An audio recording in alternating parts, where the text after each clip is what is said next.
Welcome to the Speak Your Way to Cash podcast, a podcast where we teach speakers how to land paid speaking engagements and corporate contracts. Each week, we deliver high-quality content that teaches you how to level up your speaking business. Be sure to join the Speak Your Way to Cash Facebook group after having your mind blown by this information-filled episode. Now, here's your host, Ashley Kirkwood, lawyer and professional speaker. This is the Speak Your Way to Cash podcast.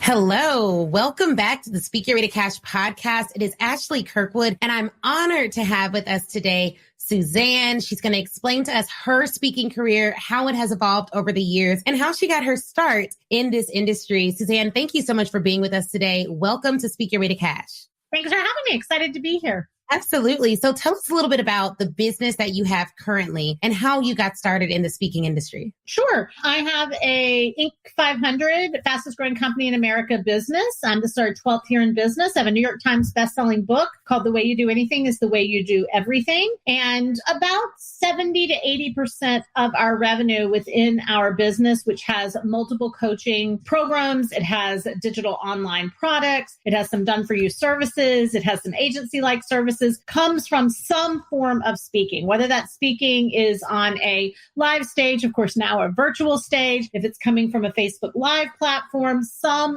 form of platform-based speaking. And 12 years ago, I was a secretary in the Broadway theater industry, and I wanted to do something different. I wanted to be my own boss, and I won't bore you in this podcast with the details of how I landed in the coaching world, but landed in the coaching world, and I really didn't know how to do anything but speak. I do have a background in theater, and I was working in the Broadway theater industry, not on the stage side, but on the behind the scenes side. And when I began to launch my business and I got my first few clients, then I said, now what? The only thing I really knew to do was how can I get in front of 4 people, 8 people, 400 people and share my story, but also share their story and teach, right? And I had been a teacher. I taught in the New York City public school system for a couple of years. And so I brought that teaching experience and the theater experience and working in the Broadway theater experience and did the only thing I knew how to do, which was talk. So the more I talked, the more I made. It's worked out well. I love that. And you have so many accomplishments, and we've interviewed other folks who are similarly accomplished. What would you say are your 2 biggest accomplishments?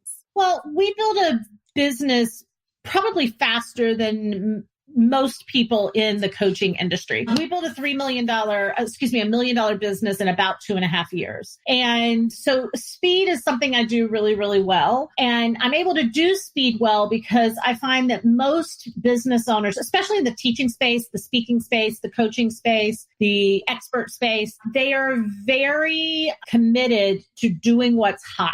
And I'm very committed to doing what's not hot. And the reason for that is because I let everybody else spend all of their time on money, on the newest thing, while I stick with tried and true opportunities, one of those, which is speaking. And then we attempt to be late adapters. And if you look at the research for most successful companies, everything from Warby Parker to a million other things, late adapters typically win. So as I let everybody else spin their wheels, I'm really focused on a couple of activities that I know will bring us the most revenue generation. So I think speed is something we do really, really well. And I probably think the other accomplishment, something that we do really well, is that I train a lot of speakers and coaches, and I do a lot of speaking and coaching. I think we hold events. We used to do 30, 40 events a year. I now have a 4.5-year-old. So we pulled back on some of that. Now that we're virtual, we're doing a lot more events again because it allows me to stay home and be able to do it. But we put on Broadway production level events because that is my background. It's where I came from. And so I think people are experiencing Zoom fatigue right now. I think that people are overwhelmed with the options, and we are really able, we always did this in person and now we're doing it virtually. We're really able to turn a virtual experience into something that you don't notice that you haven't left your computer, you forget to eat, you forget to pee, and you are so connected because we are more focused on entertaining you than educating you, because we know the more you're entertained, the more you will be educated. Yeah. And that is a gift, being able able to do virtual events well. And actually, it's funny that you mentioned you didn't want to, people don't want to leave and they want to, they want to stick to the computer, because one of the reviews that we received for Speak Your Way to Cash Live 2020 was that they were taking their computer to the bathroom. And I was like, okay, well, one, we need more breaks, but two, it is a compliment. So I applaud you on that for sure. And so do you recall when you first started your own business, what was the first thing you did that was successful in getting clients? I sent out something that I call a warm email. Business is not complex. It's a volume game.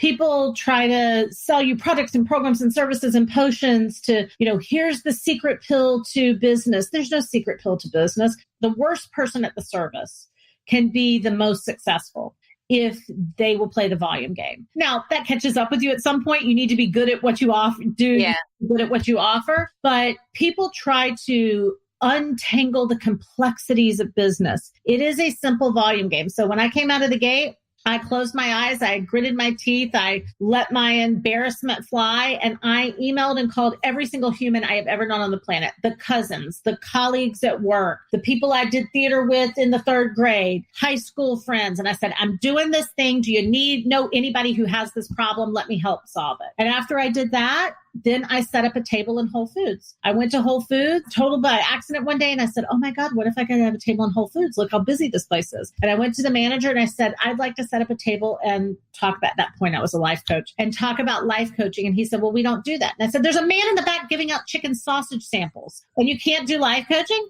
Long story short, I think I freaked him out and scared him a little.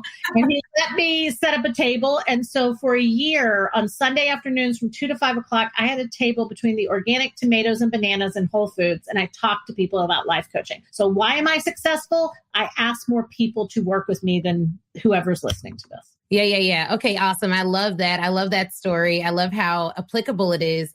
And I'm curious. So the Whole Foods strategy, how successful was that? And how much of your original success do you attribute to doing that in particular? I built a 6-figure business from it. I literally got my first couple of clients from a, kind of a small circle of influence, some friends and family. Yes. So I was making $1,000 a month, right? Mm-hmm. And from a couple of speaking gigs and the Whole Foods gig, I built the business to 6 figures, or about $8,000 a month, in about 7 or 8 months. And that's the only things I was doing at that point. Remember, you don't know. I was in a 60-hour-a-week day job the first 2 years of my business. Mm. So I worked a 60-hour-a-week day job. Whole Foods was on Saturdays. The other hustle was in the morning before work, at night after work. And so that Whole Foods booth literally built, if it wasn't 6 figures, let's say it was 80,000, right? It was $75,000 to $80,000 of revenue in a year. I love that. And so when you first started the business, for those that are following, you were selling what? Was it coaching services specifically, or were there other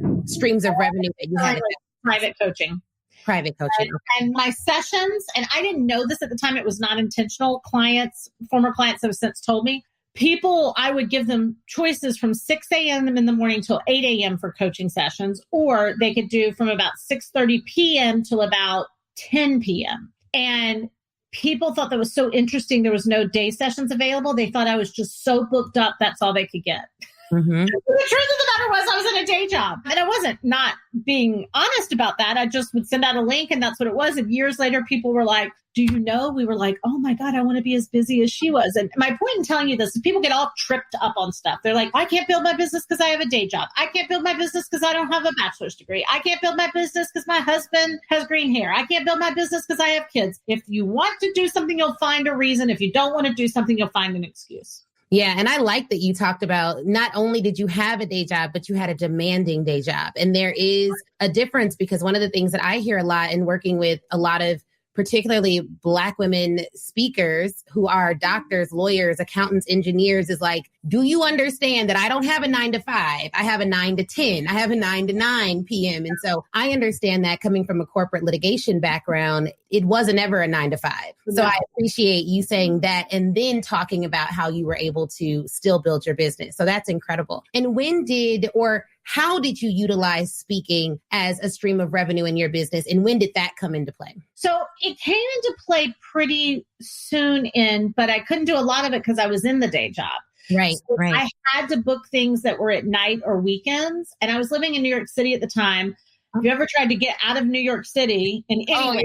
Right. So it was also weird. Like if somebody was having a dinner meeting at 6:30 and I was getting off work at 6, if I was lucky, I couldn't get there. So I did as many as I could, but I couldn't do a ton of them. And I really just looked at if 2 or more gathered in a bathroom, I will give a speech. And I spoke everywhere. I think one of a great piece of bad advice a lot of startup speakers are given is find your target market, hone in on it, only do those talks. I spoke everywhere.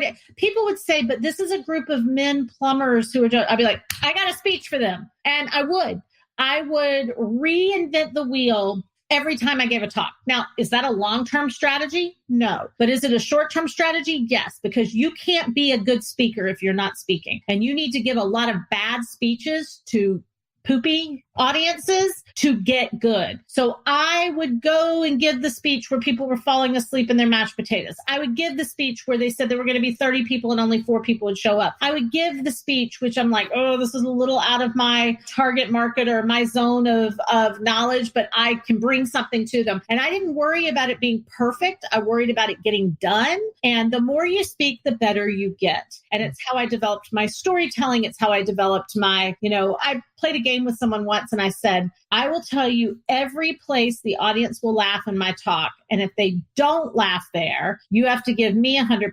If they do laugh there, right, you're giving me and he ended up owing me like $2,000.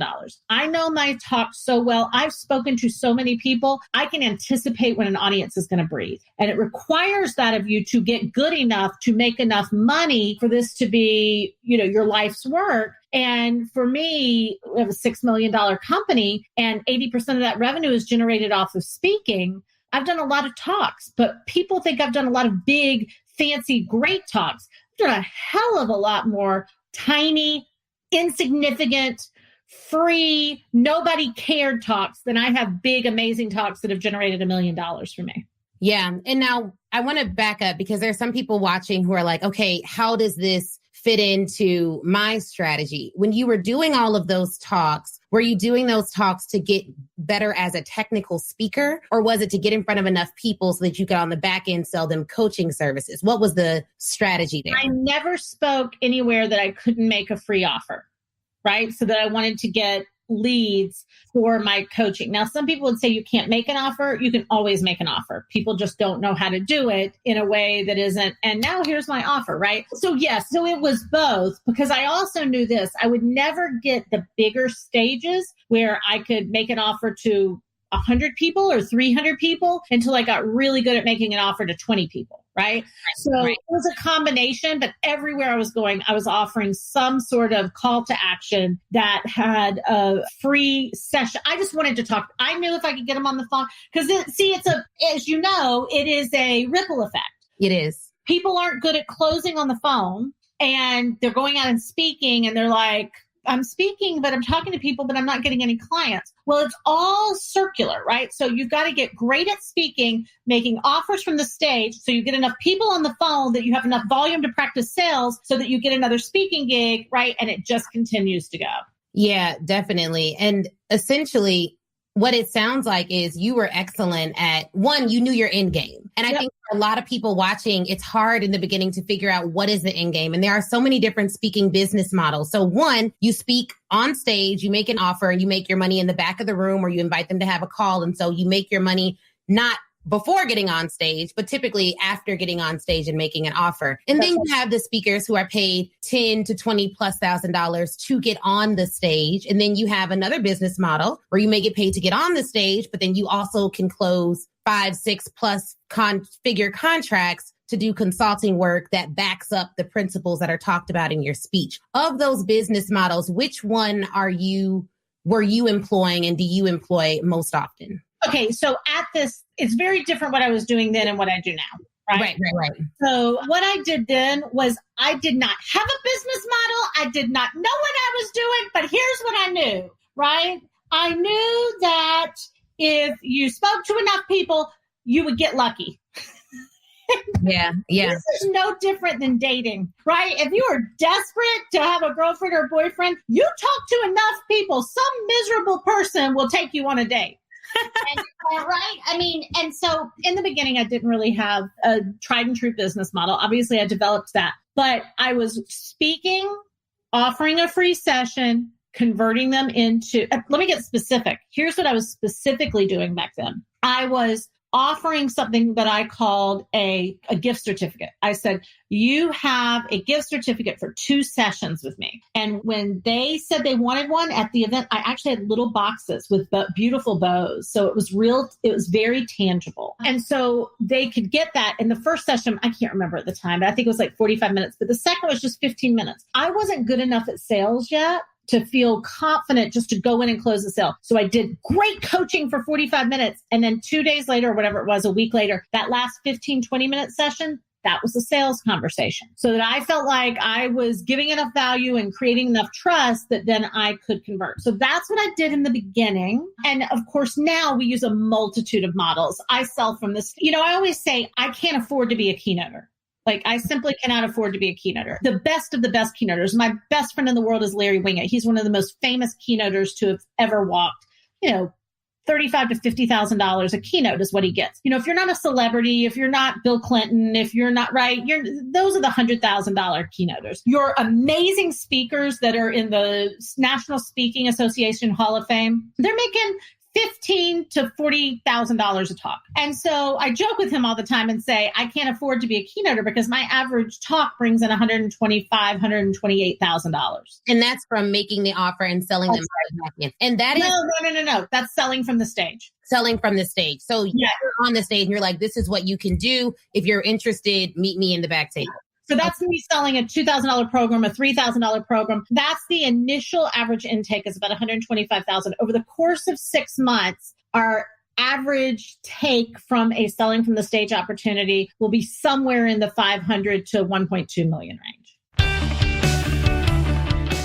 Hey guys, thank you so much for listening to the Speak Your Way to Cash podcast. Real quick, I would love if you applied to work with us at Speak Your Way to Cash. In fact, I have created a short application that would let me know if you are the right fit. If you are a speaker looking to land 5- and 6-figure speaking contracts, you should 100% apply to be in the Speak Your Way to Cash Academy. And here's the beautiful thing. If you get accepted into the Academy, you are automatically able to listen to a 2-hour training where I break down the paid method that myself and my clients use to land 5- and 6-figure corporate speaking contracts. All you need to do to apply is go to ashleynicolekirkwood.com/apply. Go to ashleynicolekirkwood.com/apply. Again, go to ashleynicolekirkwood.com/apply. Now, if you want to make it even easier and you're already on your phone, pull out your phone and text me. That's right. You can now text me directly to apply and to learn more about working with Speak Your Way to Cash. So you can text me at 312-847-4590. Again, 312-847-4590. Just text me apply to 312-847-4590. All right, guys, let's get back to this great episode.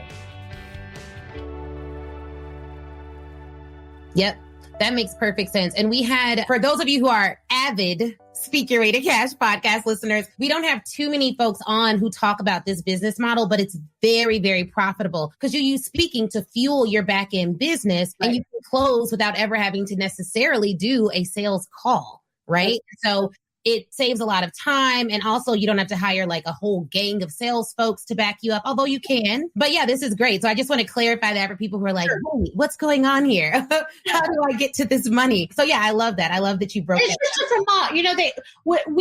I kind of say there's the free to free model, the free to fee model, and there is the free to fee model. So free to free is I'm not being paid. I go speak and I make a free offer, right? Yeah. That's second. The free to fee model is I go do a ton of speaking. I get known. I get really good. And then people start asking me to speak and I go, yes, my fee is. That's more the keynote model. Right. And then the free to fee model is selling from the stage. So I go speak somewhere and I make a paid offer from the stage. Yeah, that's really interesting. And I'm glad that you broke down how you differentiate the two, because what we talk about a lot is you getting the price. I call it a pricey opt-in. So you're paying me $7,500 to $15K to do any number of talks on stage. And then after polling the audience, figuring out what they need, you'll go into probably a $50,000, $70,000+ contract where there's some more work on the back end that one of our team members handles. So I love that there's so many different models and so many different ways to make speaking work for you. But I think for most business owners that already have a product or something that can really transform individuals' lives, if you can get great at selling from the stage,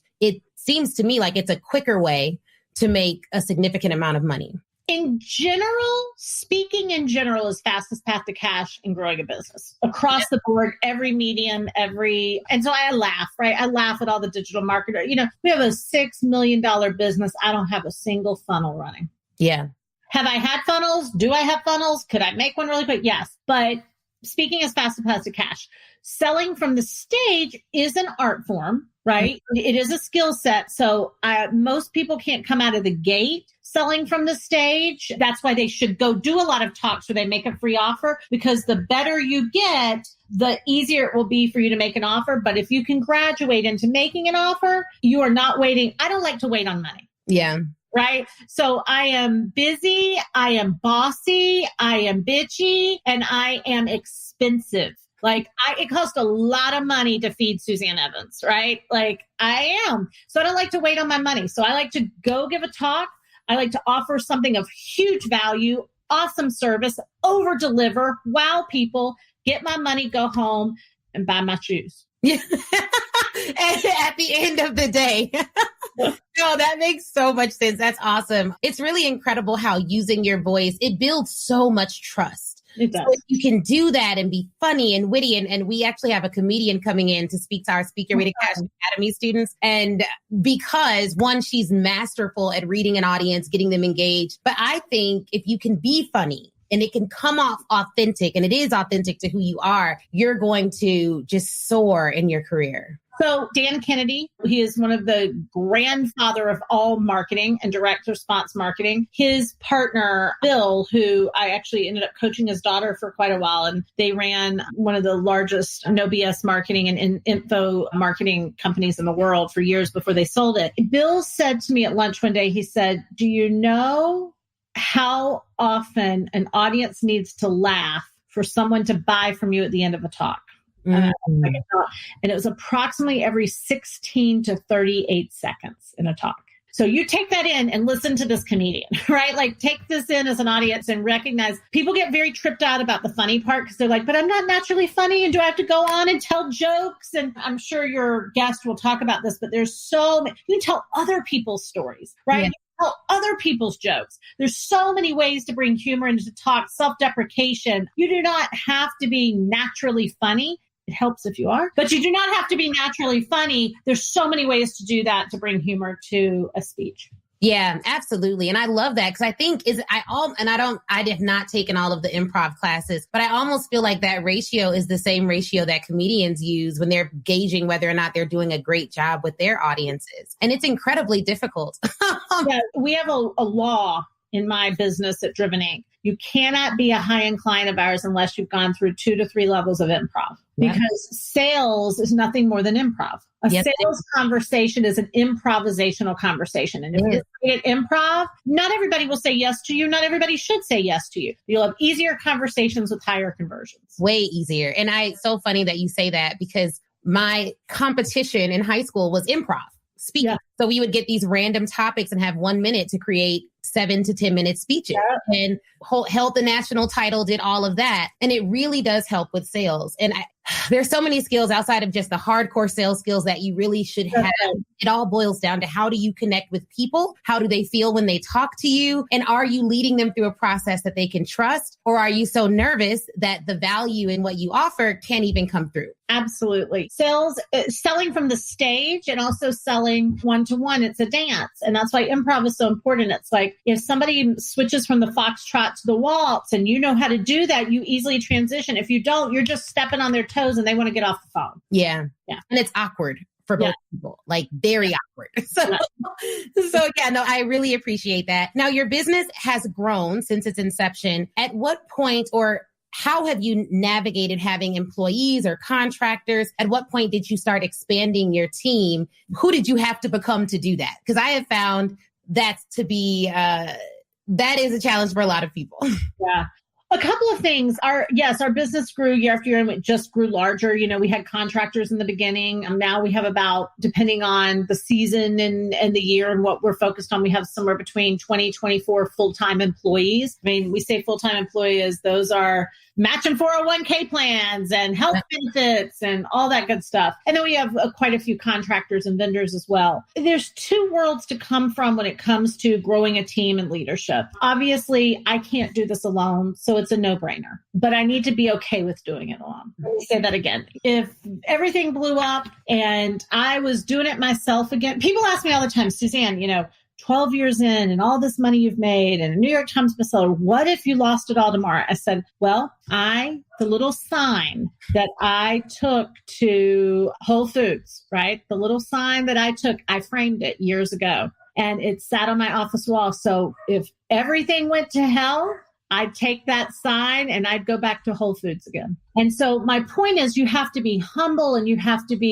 understand that you have to hire for where you're going, right? Not where you are. But the flip side of that is that you have to also recognize, I have to know all the elements of this. I don't have to do it all. But so many people, they make $2 and they're like, I want to hire someone to do it all. They will never sustain their success. No. Because I recognize that this is my baby. And while I have amazing team members who care very much, it's not their baby. Right? It's my baby. And so at the end of the day, I'm always going to care more than they are. I'm always going to do more than they do. And the minute you build up resentment about that, you are a horrible leader and you lose the focus of what you're trying to grow. So obviously team can be a whole, a big, different podcast, 4-day retreat. But as it relates to speakers, I will simply say this.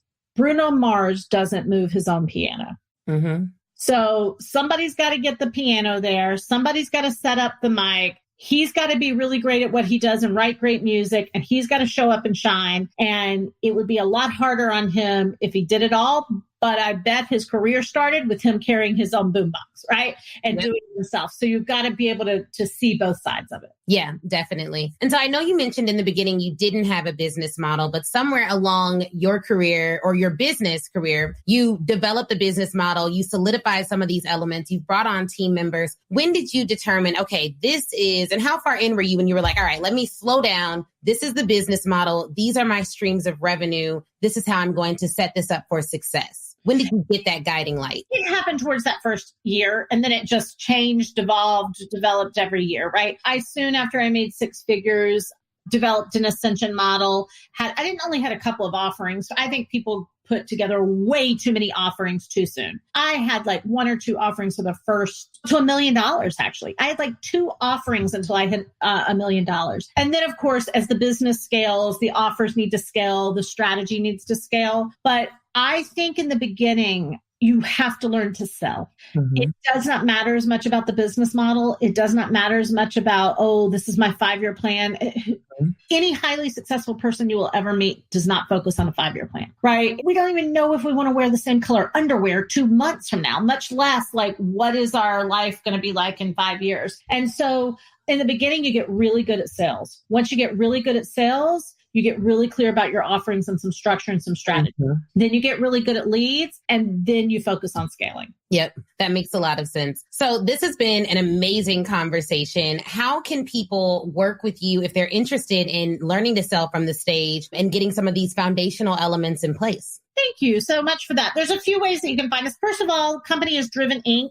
We do not do tattoos. It is INC. So driveninc.com. You can find us there. But if you'd like to get in our free community, we have a Facebook community where I do lives every week. Right now, I just finished a challenge actually today that it's around speaking and business growth, all of that. That is joindrivenentrepreneurs.com. Joindrivenentrepreneurs.com. It's free. You can jump in. You can get tons of stuff from us that way. We're always delivering free courses, free programs, free 3-day events, 5-day events. But that would be the best place to find us. If you're interested in booking me to speak at your event or for, selling from the stage spot, or we buy sponsorships. I mean, that could be a whole different conversation we have. I tell my people to buy your way onto stages. When you ask me how I went quickly, I bought a lot of stages. I bought my way onto stages, but you can go to booksuzanne.com, but you can find everything you need to about us at driveninc.com. And we love hearing from folks. So reach out and let us know that you heard us on Ashley's podcast. Yeah, absolutely. Please do reach out, join the Facebook community. I love Facebook groups, especially those that are very active. So those are all phenomenal resources. And